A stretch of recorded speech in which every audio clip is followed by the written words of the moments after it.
Hello Capricorn, Sun, Moon, Rising, and Venus signs. Kamusta kayo? Sana po nasa mabuti kayong kalagayan. Welcome back po sa Star Tarot. At kung bago kayo rito, welcome din po kayo. Please subscribe, like, share my videos, and leave me a comment kung nakaresonate kayo. Thank you. So we have the Six of Swords. Oh, okay. So, synchronicity agad dito, Capricorn. We have double six.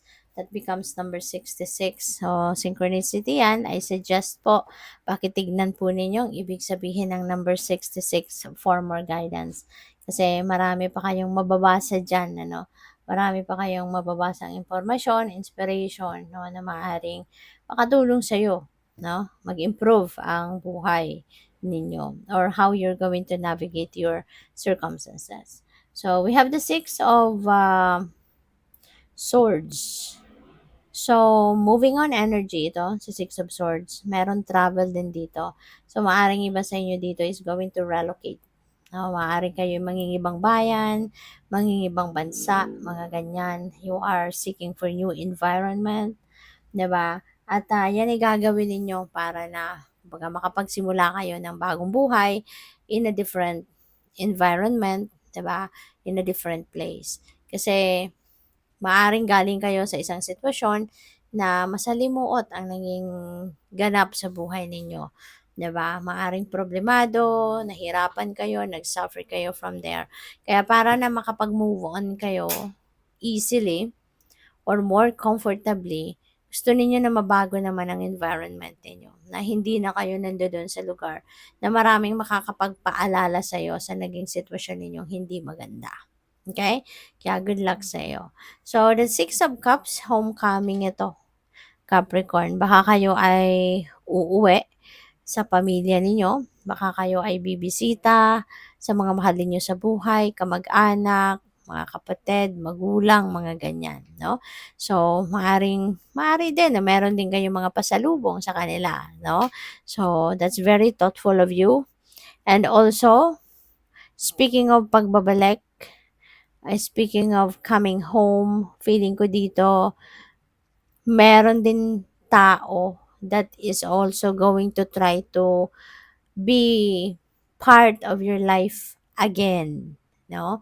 Baka ano nito ninyo to, you have a history with this person in the past, baka ex ninyo to, no? Ex-jowa or ex-kaibigan at maaring ngayon magkita kayong muli, baka mag-encounter muli yung ano ninyo, yung mga landas ninyo at ngayon baka magkausap at baka yung person na to magpahayag ng kanyang intention na makasama kang muli or makipagbalikan sa'yo or maging parte ng buhay mong muli. Okay?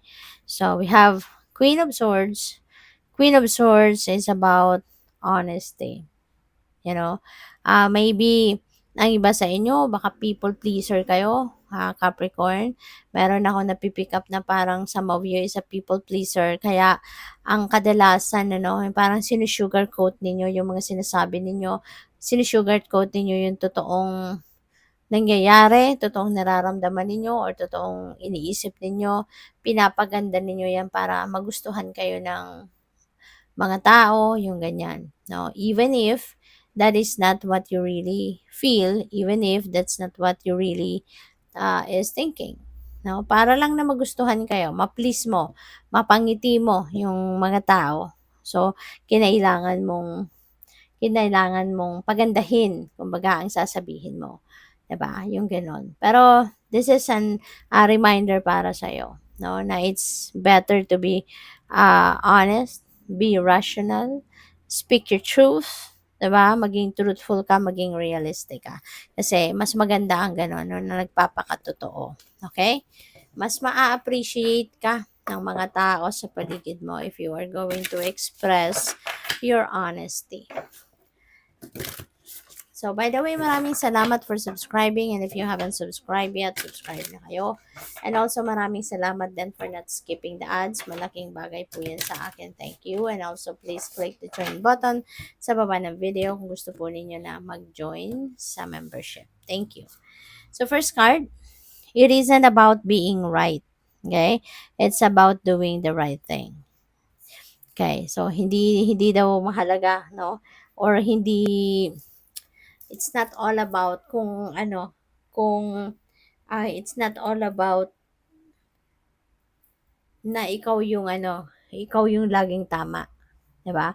Kasi hindi naman lahat ng sa tingin natin, sa own judgment natin ay tama. It doesn't necessarily mean na para sa ibang tao yun din ang tama.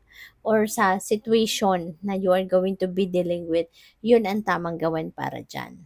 'Di ba? Kaya it's not all about um, yung dapat ikaw yung laging tama. Ikaw lang yung parang, ikaw lang yung masusunod, ikaw yung papakinggan. No, it's not all about that. But ang mahalaga is depende sa inyong sitwasyon. Kung ano yung tama para diyaan sa sitwasyon na yan, yun ang gagawin natin. Okay? Regardless kung anong point natin, regardless kung ano yung opinion natin, ano yung sa tingin natin ang maganda, matang importante, gawin natin kung ano ang nababagay sa sitwasyon na currently na pinagdadaanan natin. Na kung ano ang tama para dyan, anong best sa sitwasyon na yan, yun ang i-apply natin dyan. Okay? Huwag nating ipagpilitan yung kung ano yung gusto natin. Kasi minsan, hindi nagtatama yon, hindi nagtutugma yon, no? Depende sa sitwasyon. So we have be the best version of yourself and start today. Maaaring ang iba sa inyo dito will shine. Time to shine. Parang ganon, no? At maaaring meron ditong nag-evolve. Diba? Maybe some of you have evolved and ngayon, ipapakita mo na yung pag-improve ninyo. Ngayon, ipapakita mo na yung best version ninyo, ng best version ng sarili ninyo, 'di ba? So kaya ano kayo dapat tawag dito, this is the best version of yourself that you are becoming sa ngayon. And hindi na kayo dito magpapatumpik-tumpik pa. You are siguro going to change things about you, or maybe you are going to start to change yourself to become the best version of yourself. Re-reinvent ka ng sarili mo sa ngayon. At yeah, hindi ka na maghihintay ng bukas, ng sa makalawa, but you are going to start taking action today. So good luck. So we also have always in motion. Okay? Always in motion. So maybe ang iba sa inyo dito, laging busy. Laging maraming ginagawa. Maybe you are always preoccupied, Capricorn. Kaya, ito yung ano sa inyo.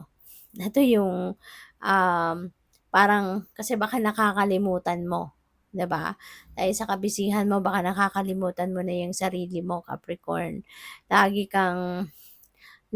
kang nakafocus sa siguro kunyari trabaho, 'di ba? And maybe you are forgetting yourself. You are forgetting taking care of yourself. Baka nakakalimutan mo na na mag-alagaan ng inyong sarili, magpa-massage, magpa-physical therapy, yung mga ganyan ba. So, magpa-spa, no? So, siguro, nakakalimutan mo na yan. Kaya, this could be a reminder din para sa iyo na because you are always in motion, syempre napapagod ka. 'Di ba? Kaya kahit lagi kang may ginagawa, kahit lagi kang preoccupied, bastang meron kang sinasama diyan sa schedule mo, sa routine mo ng pag-aalaga sa inyong sarili, then that's just fine. Okay? Good luck. Thank you for watching. Love and light. Namaste.